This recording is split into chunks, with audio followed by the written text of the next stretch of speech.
हमारे थे या नहीं थे मुसलमान के, जो पेट में दर्द होता है मुगलों के इतिहास से और मुगलों के नाम पर, अगर वो हमारे थे तो उनकी अच्छाई का हम सेहरा भी बांधेंगे और उनके गुनाहों के लिए राकेश से और त्यागी भाई से माफी भी मांगेंगे। दोनों काम करेंगे अगर वो हमारे थे। और अगर वो हमारे नहीं थे, जैसे चेरा हो गए, छोला हो गए, पांड्या हो गए, समुद्रगुप्त हो गए, जिनका तुम्हें नाम तक नहीं पता इतिहास की दुहाई देने वालों, तो उनका पाठ्यक्रम हमारी इतिहास में हो या ना हो, तुम्हें फर्क क्या पड़ रहा है? या तो खुल के बोलो ये खेल मुसलमान का है, तुम्हारा इतिहास से कोई लेना देना नहीं है, या तो खुल। दोस्तों एआर रिव्यू में आप सभी का स्वागत है। इस डिबेट में आप सभी को बहुत ही मजा आने वाला है, इसलिए आप सभी अंत तक जरूर बने रहिएगा। और अगर आप हमारे इस चैनल पर नए हैं तो कृपया जल्द से जल्द चैनल को सब्सक्राइब और बेल आइकन जरूर दबा लें, ताकि नए वीडियोज के लिंक आप सभी तक मिलते रहें। धन्यवाद।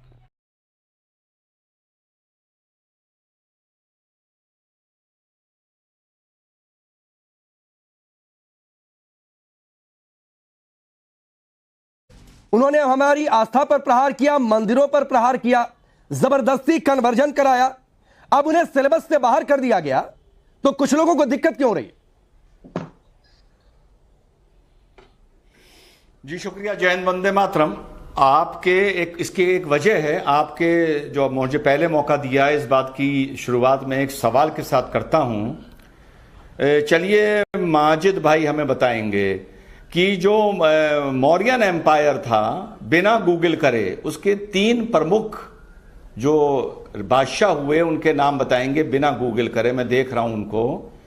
और Napoleon of India Gupta empire के किस महान राजा को कहा गया था नेपोलियन ऑफ इंडिया?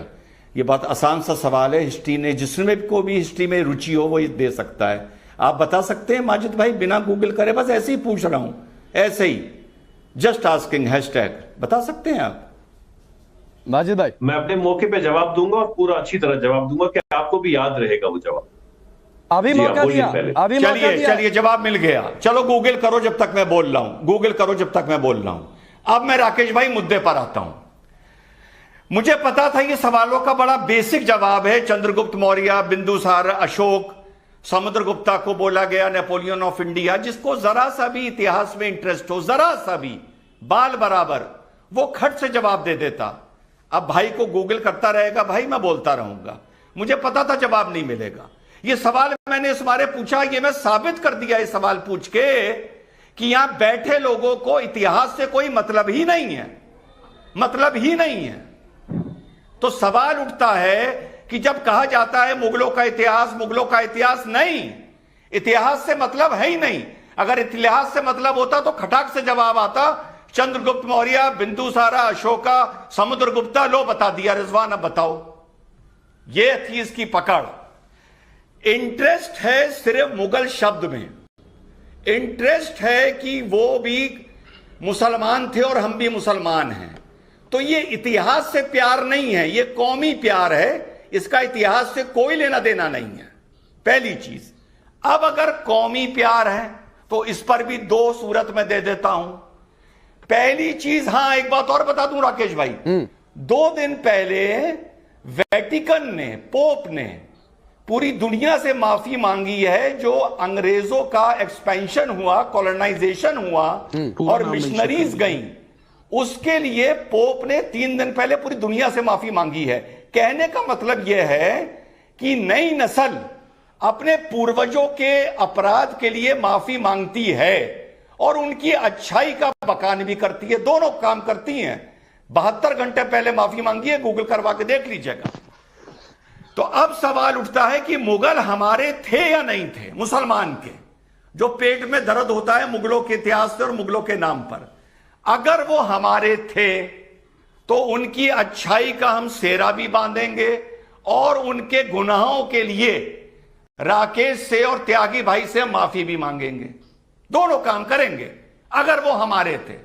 और अगर वो हमारे नहीं थे, जैसे चेरा हो गए, छोला हो गए, पांड्या हो गए, समुद्रगुप्त हो गए, जिनका तुम्हें नाम तक नहीं पता इतिहास की दुहाई देने वालों, तो उनका पाठ्यक्रम हमारी इतिहास में हो या ना हो, तुम्हें फर्क क्या पड़ रहा है? या तो खुल के बोलो ये खेल मुसलमान का है, तुम्हारा इतिहास से कोई लेना देना नहीं है, या तो खुल के बोलो, और अगर नहीं बोल रहे हो और मुगलों को अपना मान रहे हो तो उनके लिए माफी मांगो, बात खत्म हो गई। ठीक है, सारी सूरतें इतनी देर में बता दी।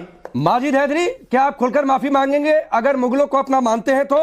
और जो बातें कही, मौर्य वंश की बात कही, मैं आपसे गोपाल वंश के बारे में बोलूं आप नहीं बता पाएंगे, मैं आपसे अंग साम्राज्य के बारे में पूछूं आप नहीं बता पाएंगे, चोल राजवंश में किस तरीके से लोकतंत्र की नींव उस समय रख दी गई थी, कैसे वहां पर पंचायती राज की व्यवस्था कर दी गई थी, वो पढ़ाया क्यों नहीं जाता 11वीं और 12वीं में उतने विस्तार पर, ये मैं पूछूं इसका जवाब नहीं दे पाएंगे। मुगलों से इतना प्यार क्यों?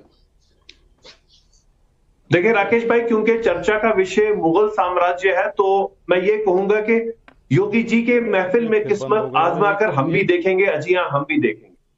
देखिए, मुगलों के इतिहास के बगैर हमारा देश उतना ही अधूरा है जितना 15 अगस्त में हमारी आजादी की खुशी लाल किले के बगैर अधूरी है। मुगलों के इतिहास के बगैर हमारा देश उतना ही अधूरा है जितना ताजमहल के बगैर हमारा भारतवर्ष अधूरा है। और जब हम बात करते हैं यूपी की, तो मैं आपको भी याद दिला दूं और मानिए योगी जी को भी ये कह दूं कि इस मुगल साम्राज्य की 3 सबसे बड़ी चीजें, ताजमहल, आगरा फोर्ट और फतेहपुर सीकरी, उसी यूपी में, और आज भी उस यूपी को खिलाते हैं मुगल। ओ भाई, माजिद हैदरी, माजिद हैदरी सुनो, माजिद हैदरी, अरे माजिद हैदरी सुनिए सुनिए सुनिए, माजिद हैदरी अब सुनिए साहब, मैं बहुत देर से, आप जब से बोलना शुरू किए मैं कोशिश कर रहा था कि बीच में नहीं आऊंगा।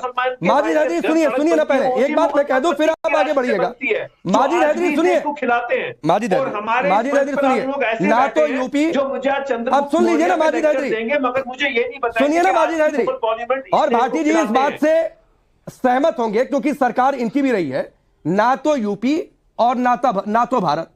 पाकिस्तान मत समझिएगा, पाकिस्तान जैसे कितने मुल्क पाल देगा अकेले उत्तर प्रदेश, तो ना तो यूपी ना तो भारत सर इतना कंगाल है, ना तो इतना कंगाल है कि ताजमहल से कमाई आई और उस पर चले, तो ये बात एकदम मन में बिठा लीजिए।